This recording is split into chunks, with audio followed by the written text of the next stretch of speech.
नमस्कार मित्रांनो, या व्हिडिओमध्ये आपण एका फंक्शनचा डेरिव्हेटिव्ह दुसऱ्या फंक्शनच्या रिस्पेक्टमध्ये कसा कॅल्क्युलेट करायचा हे शिकणार आहोत.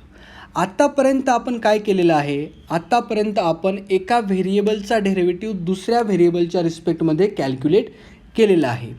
या व्हिडिओमध्ये फंक्शनचा डेरिव्हेटिव्ह दुसऱ्या फंक्शनच्या रिस्पेक्टमध्ये कॅल्क्युलेट करायचा आहे. आता ते समजायचं कसं हे एक्झाम्पल घेऊनच समजूयात. एक्झाम्पल घेतो मी. आपल्याला एक्झाम्पल दिलेलं आहे, डिफरन्शिएट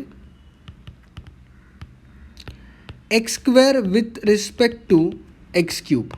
ठीक आहे, म्हणजे डेरिव्हेटिव्ह कॅल्क्युलेट करायचा एका फंक्शनचा म्हणजे एक्स स्क्वेअरचा with respect to x cube. आता बिलकुल घाबरून जाण्याची गरज नाही आहे.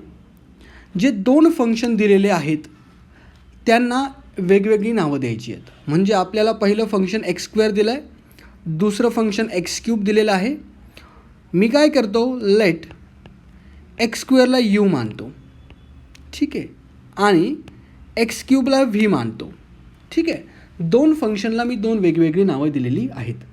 आपल्याला u is equal to x square या फंक्शनवरनं एक गोष्ट समजून येईल की याचा डेरिव्हेटिव्ह आपण कॅल्क्युलेट करू शकतो विथ रिस्पेक्ट टू एक्स. व्हीला जर ऑब्झर्व केलं तुम्ही तर आपण व्हीचा पण डेरिव्हेटिव्ह कॅल्क्युलेट करू शकतो विथ रिस्पेक्ट टू एक्स, आणि त्याच्यावरनं आपण एक्स स्क्वेअरचा डेरिव्हेटिव्ह कॅल्क्युलेट करणार आहे with respect to x cube.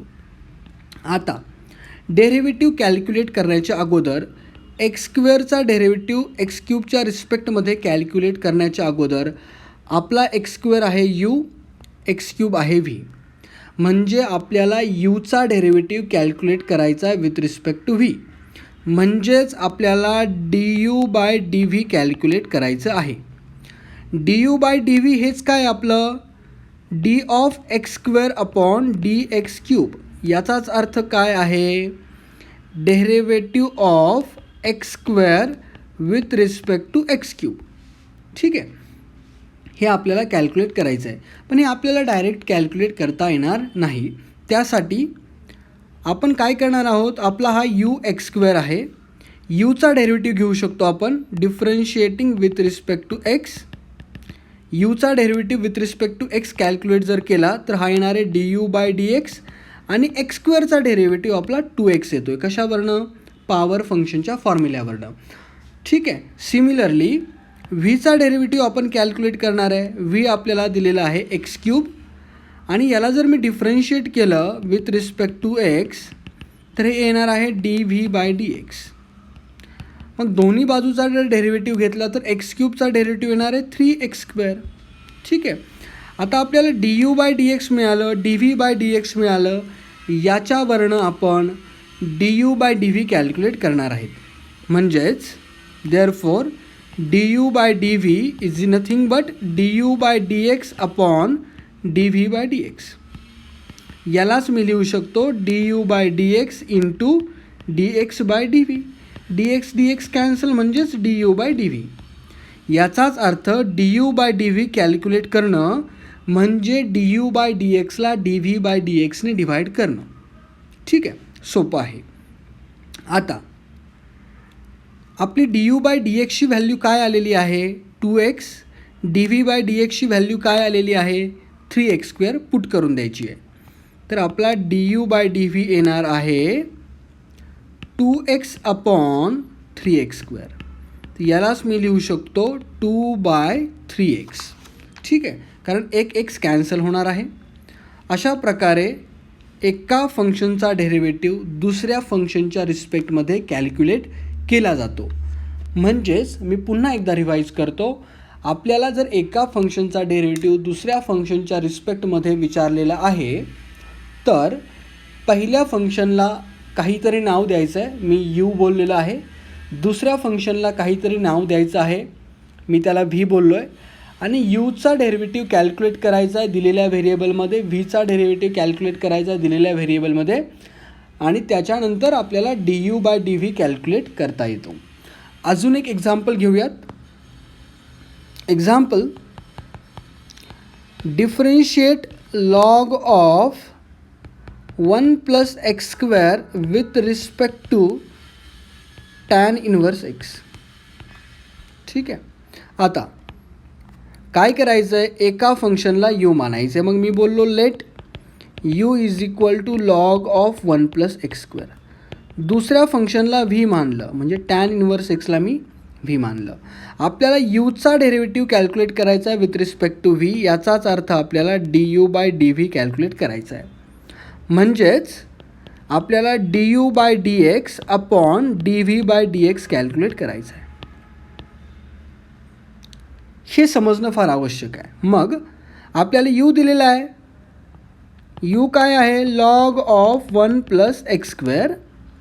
तर याला मी लिहिणार differentiating with respect to x.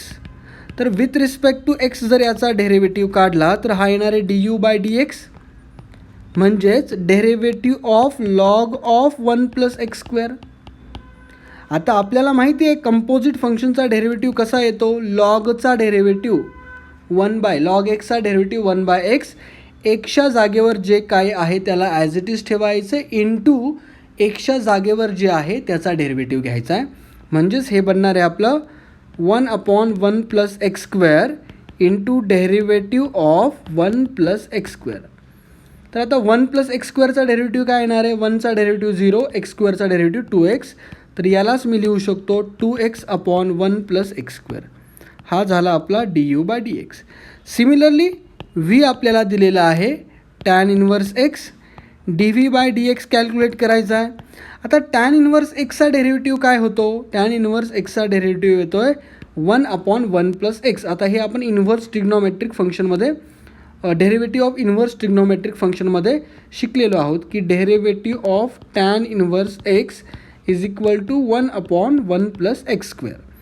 म्हणजेच आपला d u by d v काय येणार आहे, d u by d v येणार आहे d u by d x upon d v by d x.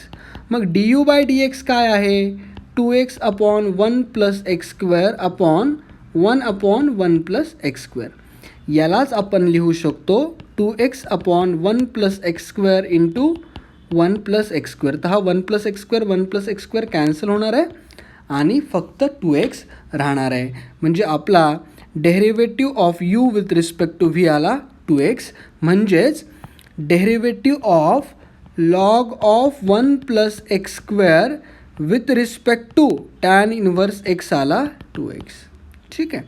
तर अशा प्रकारे हे प्रॉब्लेम आपण सॉल्व करू शकतो. हे प्रॉब्लेम तितकेच सोपे आहेत जितका याच्या अगोदरचा डेरिव्हेटिव्ह आहे.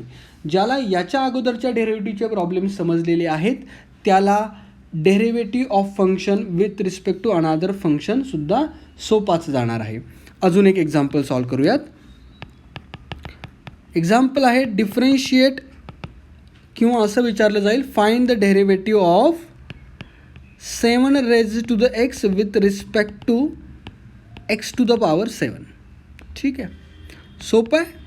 एका फंक्शनला यू बोलायचं, let u is equal to 7 raise to the x, v is equal to x raise to the 7. एकाला यू बोललो, एकाला व्ही बोललो.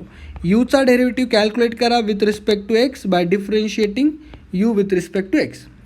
तर आता हे येणार आहे derivative of 7 raise to the x with respect to x. आता 7 रेज टू द एक्सचा डेरिव्हेटिव्ह काय येतो, 7 raise to the x log 7. म्हणजेच याला मी लिहू शकतो 7 raise to the x log 7.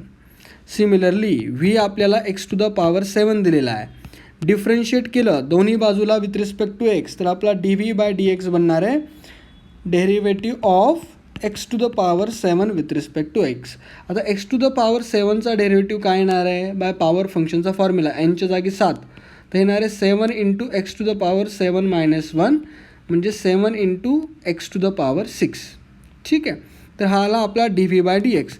म्हणजेच d u by d v काय येणार आहे आपला d u by d x upon d v by d x. आता d u by d x काय आहे आपला 7 raise to the x log 7.